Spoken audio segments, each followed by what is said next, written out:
अलग अलग तरह की बंदूकों का अलग अलग तरह का मैकेनिज्म होता है, पर सभी बंदूकें एक ही बेसिक प्रिंसिपल पर काम करती हैं। फुल्ली ऑटोमेटिक बंदूकों से अलग जो कि लगातार फायर कर सकती हैं, सेमी ऑटोमेटिक बंदूकें एक बार ट्रिगर दबाने पर एक ही राउंड फायर करती हैं। यह एक 9mm सेमी ऑटोमेटिक पिस्तौल है। इस वीडियो में हम देखेंगे कि सेमी ऑटोमेटिक हैंडगन्स और पिस्तौलें कैसे काम करती हैं। यह एक कारतूस या कार्ट्रिज है। इसे मैगजीन में लोड किया जाता है जिसमें स्प्रिंग और फॉलोअर इस पर दबाव बनाए रखते हैं।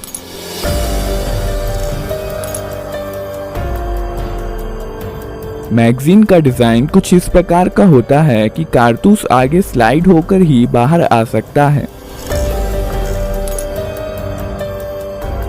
इस मैगजीन को बंदूक में रखा जाता है।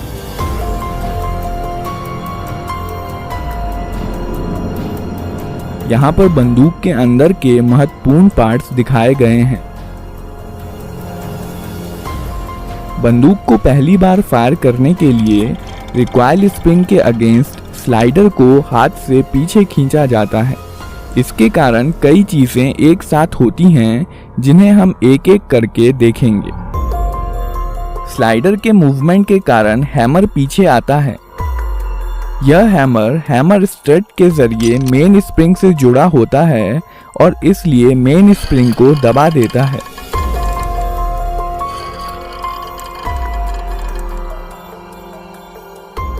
यह सीयर है। यह हैमर के मूवमेंट को कंट्रोल करता है।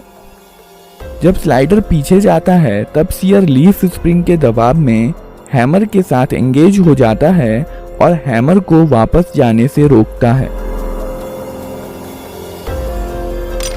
जब स्लाइडर को छोड़ दिया जाता है तब रिकॉइल स्प्रिंग के कारण स्लाइडर अपनी पहले वाली स्थिति में चला जाता है, जबकि हैमर सीयर के कारण अपनी स्थिति में बना रहता है। इस प्रक्रिया को कॉकिंग कहते हैं। जब स्लाइडर पीछे आता है तो इस पर बने प्रोजेक्शन बैरल को पीछे की ओर धकेलते हैं, जिसके कारण बैरल कुछ नीचे हो जाता है और इसलिए अब इसमें कारतूस आसानी से भरा जा सकता है। जब स्लाइडर वापस लौट रहा होता है तो यह एक कारतूस बैरल में ले जाता है और बैरल को अपनी पहले वाली स्थिति में धकेल देता है। कारतूस का पिछला हिस्सा एक्सट्रैक्टर में फंस जाता है जो कि स्लाइडर से जुड़ा होता है। पिस्तौल अब फायर करने के लिए तैयार है। जब ट्रिगर दबाया जाता है, सीयर डिस्कनेक्टर के माध्यम से धकेल दिया जाता है, जिसके कारण यह हैमर से डिसएंगेज हो जाता है। हैमर अब फ्री है और मेन स्प्रिंग के दबाव में यह फायरिंग पिन जो कि स्लाइडर में फिक्स्ड होती है से जा टकराता है। बदले में यह फायरिंग पिन कारतूस के प्राइमर पर स्ट्राइक करती है।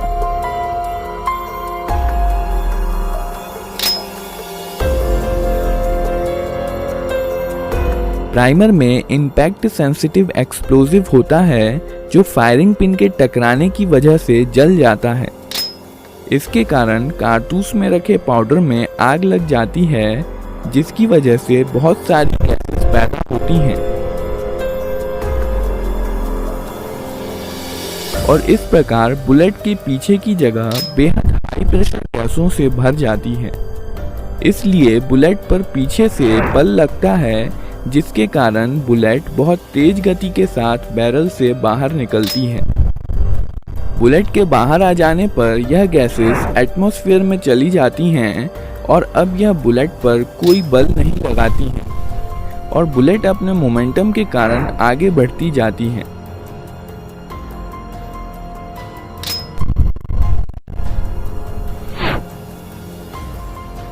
बैरल में कुछ लकीरें और खांचे बने होते हैं जो आगे बढ़ते समय बुलेट को स्थिरता के लिए घुमा देते हैं। यह गैसें बंदूक पर भी समान और विपरीत बल लगाती हैं, पर चूंकि बंदूक काफी भारी होती है इसलिए इसका एक्सेलरेशन बुलेट के मुकाबले काफी कम होता है और इसलिए यह पीछे की तरफ ज्यादा गति प्राप्त नहीं कर पाती। विस्फोट की कुछ एनर्जी स्लाइडर को पीछे धकेलने में इस्तेमाल हो जाती है। केस या खोखा स्लाइडर के साथ पीछे आता है और इजेक्टर की मदद से बाहर निकाल दिया जाता है।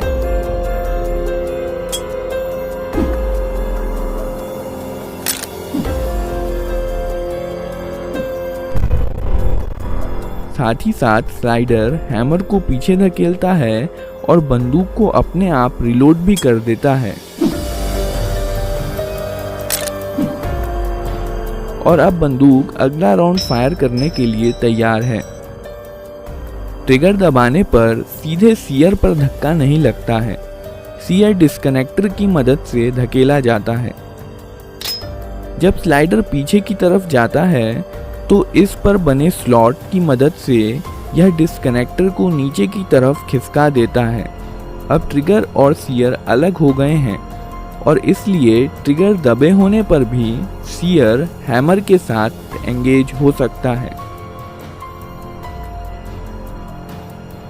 जब ट्रिगर छोड़ दिया जाता है तब डिस्कनेक्टर लीफ स्प्रिंग के दबाव के कारण स्लाइडर के स्लॉट में चला जाता है और अब बंदूक फिर से फायर की जा सकती है। ग्रिप सेफ्टी बंदूक को अपने आप फायर करने से रोकती है। जब बंदूक को हाथ से पकड़ लिया जाता है तभी ट्रिगर डिस्कनेक्टर के जरिए सीयर को मूव कर सकता है।